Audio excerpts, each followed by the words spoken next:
Forces out. We have Marcus Empire. Pass to begin. Moving up on the outside. Do it, David.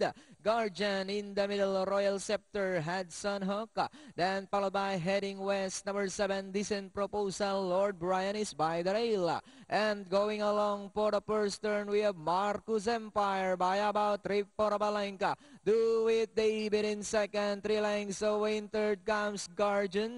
Royal Scepter is by the report. Alongside Pip comes Hudson Hawk. Heading west, Decent Proposal and Lord Brian. They swing into the back. And it's still Marcus Empire by about a neck. Do it, David on the outside. Royal Scepter now moving up to take third. Guardian still in fourth. Hudson Hawk down on the inside is heading west. Decent Proposal and Lord Brian. And it's still Marcus Empire by about 3/4 of a length. Do it, David. Royal Scepter now moving up by the rail. Guardian is racing in Pipa. Heading west, Decent Proposal. Marcus Empire moving up. Royal Scepter down on the inside as they swing for home. Royal Scepter takes the lead. Marcus Empire on the outside. Guardian in third.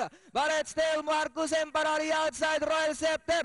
Marcus Empire once again on the outside. Royal Scepter down on the inside. It's now Marcus Empire once again. And finally Marcus Empire, Royal Scepter, then comes Guardian, Lord Brian. May dikit dun sa